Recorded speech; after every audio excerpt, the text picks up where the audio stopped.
Então, qual é o verdadeiro sentido do Natal?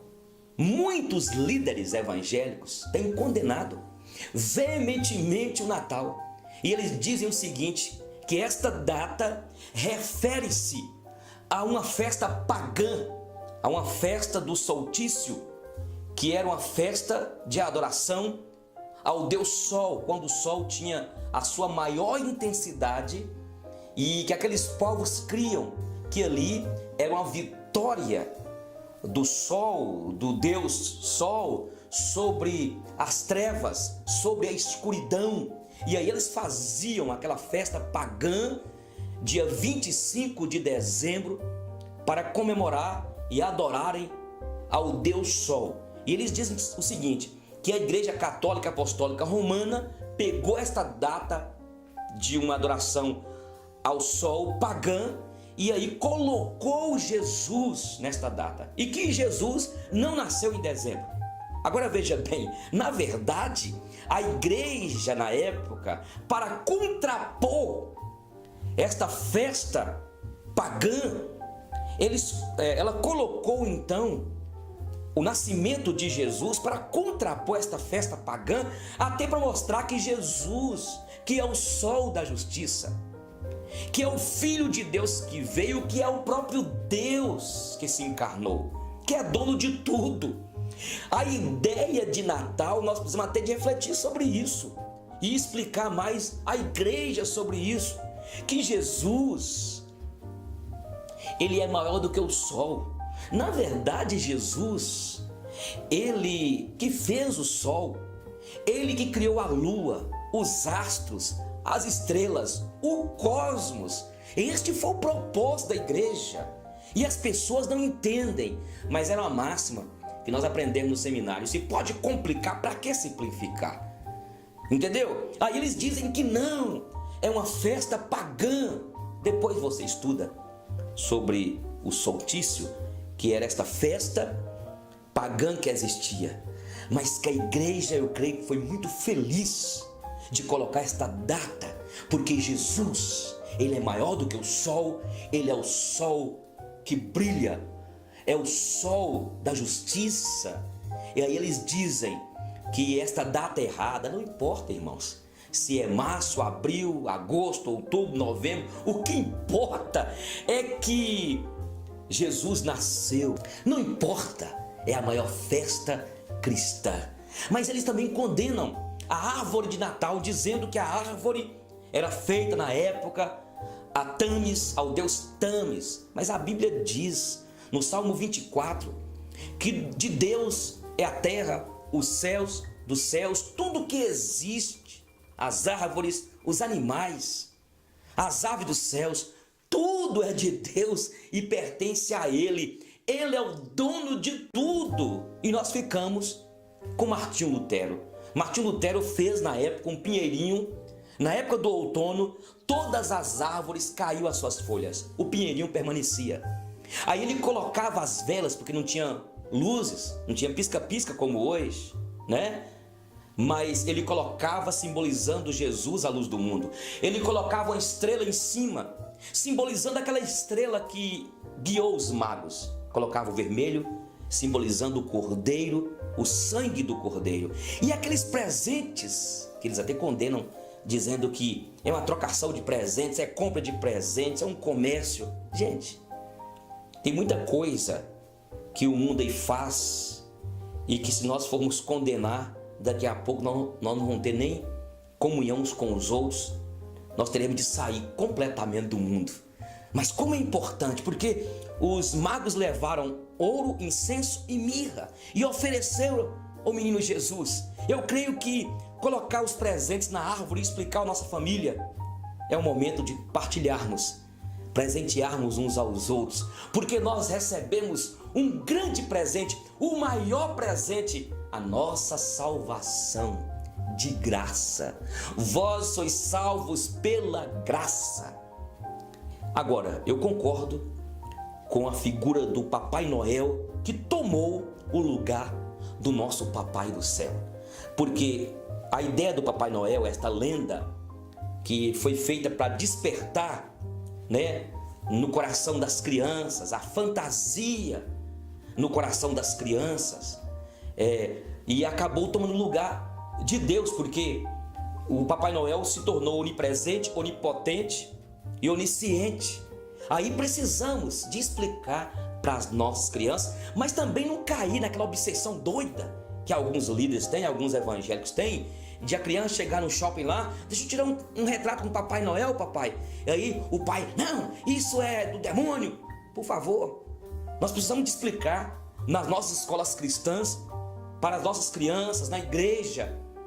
E você precisa de estudar com o seu filho e com a igreja sobre o São Nicolau, uma figura lendária que depois ganhou conotações, na verdade, místicas, esquisitas. Mas precisamos de explicar que, na verdade, o nosso Papai Noel é o Papai do céu, é o nosso Deus, é o nosso Senhor que nos presenteou na escuridão, na noite das nossas vidas, a salvação e nos revelou Jesus, que é a luz do mundo. Aí eu concordo, mas não é pecado comemorar o Natal.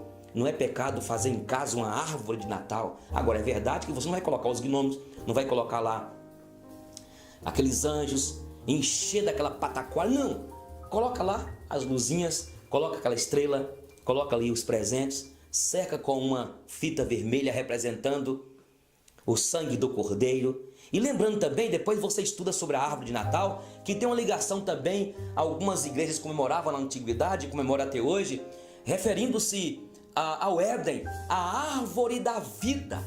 Bem, qual é o verdadeiro sentido do Natal? Natal é a expressão maior do grande amor de Deus por mim e por você. A Bíblia diz que Deus amou o mundo de tal maneira que deu, que doou de graça Jesus. E todo aquele que nele crê tem a vida eterna, a garantia da salvação de graça. E isso é Natal. E precisamos de comemorar e falar para as pessoas que recebemos um grande presente, que o Deus dos céus nos amou. O Deus dos céus não desistiu de mim, de você, não desistiu da humanidade, apesar do homem ter pecado, ter caído, mas Ele nos amou com amor eterno. Com amor eterno eu te amei, e com misericórdia, com benignidade te atraí. É falar que este Deus nos atraiu em Cristo. Ele nos adotou através de Jesus. Natal é isso, é a expressão maior do amor de Deus. Em segundo lugar, Natal é a confirmação e o cumprimento, melhor, da promessa no Éden, o proto-evangelho.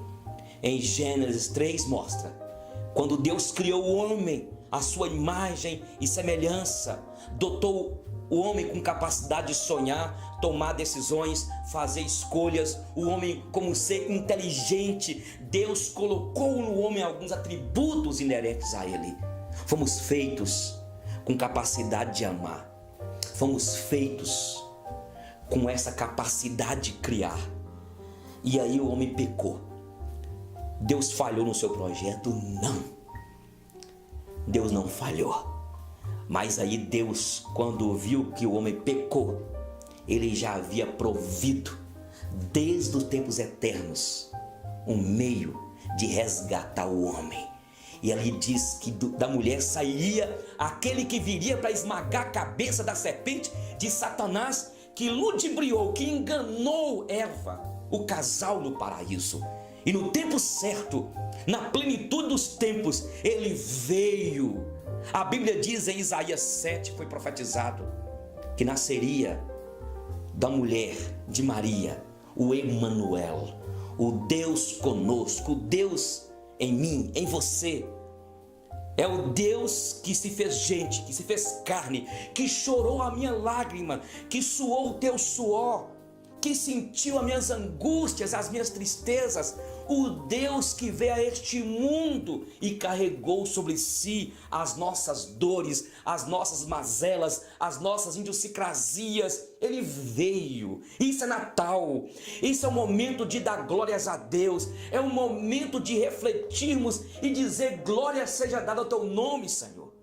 Deus conosco, o Senhor em nós. Ele está aí, Ele está aqui.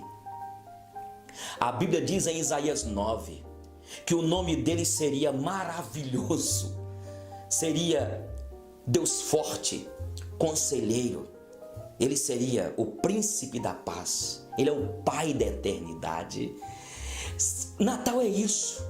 Ele concretizou esta grande promessa de enviar aquele que viria para esmagar a cabeça da serpente. E ele veio.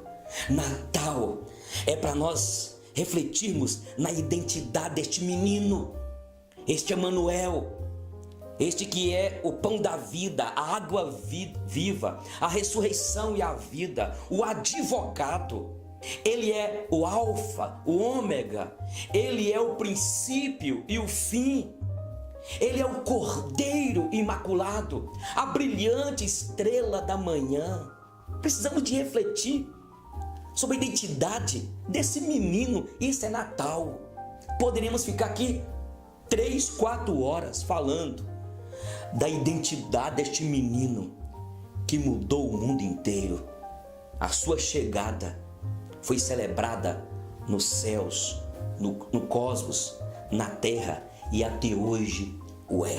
O inferno não quer que nós celebremos o Natal.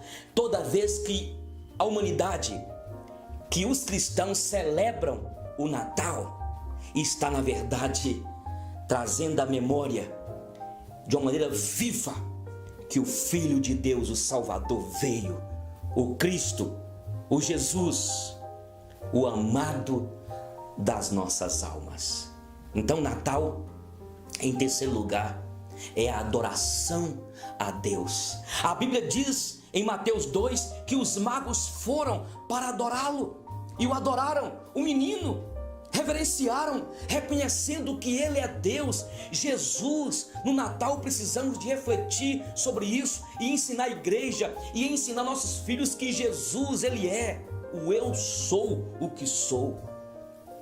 Ele é o Jeová Jireh. Ele é o Deus Criador de todas as coisas. Ele é o El Shaddai. Ele é aquele que apareceu para Moisés e fez um chamado para Moisés e o designou para ir até o Egito. E diga àquele povo que o eu sou o que sou está te enviando. O Deus autoexistente, o Deus do livramento, Jesus, deve ser adorado no Natal. Ele não é aquele menino que está na manjedoura. Ele cresceu, foi vitorioso, morreu, mas ao terceiro dia ressuscitou dentre os mortos. Você crê nisso? Mas aprendemos também que Natal é um momento de dar glórias, de louvar e agradecer a Deus. Os pastores estavam no campo e eles ouviram os anjos, um exército celestial, dando glórias a Deus, louvando a Deus. Natal é o momento de louvar a Deus. É interessante que naquele momento os magos colocaram o ouro, a mirra, o incenso. O ouro era entregar a rei. Eles reconheceram então, quando entregaram aquele ouro, que Jesus, ele é o Rei dos Reis. Jesus é o Rei dos Reis, Senhor dos Senhores. Ele reina para sempre. Ele reina em minha vida, na tua vida. Entregaram também a mirra. A mirra era entregue ao profeta. E Jesus ali, quando eles entregam aquela mirra, está mostrando o seu ofício de profeta. A Bíblia diz em Hebreus, tendo Deus falado de várias formas, de várias maneiras aos profetas, hoje, através dos profetas, hoje nos fala em Jesus. Ele é o profeta dos profetas. Mas aqueles magos entregaram também o incenso. O incenso era entregue ao sacerdote, ao sumo sacerdote. E em Hebreus fala que Jesus é o nosso sumo sacerdote. Ele mesmo se ofereceu no altar dos céus como sacrifício por nós. Nós agora temos um santo pontífice. Temos agora o sumo sacerdote, Jesus Cristo. Ele é o nosso mediador entre nós e Deus. Nós somos um só no Senhor. Ele veio para mediar o nosso livre acesso diante de Deus. Por isso que a Bíblia diz em Hebreus 10: tendo, pois, irmãos, intrepidez para entrar no Santo dos Santos, pelo novo e vivo caminho que Ele consagrou pelo véu, pelo sangue dele. E isso é Natal, gente. Este é o verdadeiro sentido do Natal, é refletirmos que Ele é profeta, Ele é sacerdote, Ele é rei, Ele é Deus, Ele é o Senhor dos senhores. E para terminar, é o momento de perdão, é o momento agora, nesses dias, de a gente zerar com o seu irmão, com o seu pai, com a sua mãe, com alguém que te ofendeu, que te machucou. É momento de perdão, porque Jesus veio para nos perdoar. É o momento de você reconciliar com seu esposo, com a sua esposa. É um momento de reconciliação entre pais e filhos, porque a Bíblia diz que esse menino veio para poder trazer reconciliação, converter o coração do pai ao filho, do filho ao pai. Este é o momento de perdão. Este é o momento também de abraçarmos uns aos outros, de presentearmos uns aos outros, sermos generosos. É o momento também de procurar aquele carente, aquele que está aflito, aquele que está preso, aquele que está cativo, porque Jesus veio para libertar o cativo, para dar vista aos cegos. Ele veio para tirar-nos da opressão e nos designou para que façamos o que Ele fez. Um menino nos nasceu, um filho se nos deu, e o seu nome será. Aí você vai ver a identidade desse menino Deus. Que Deus te abençoe, em nome do Senhor Jesus. Amém.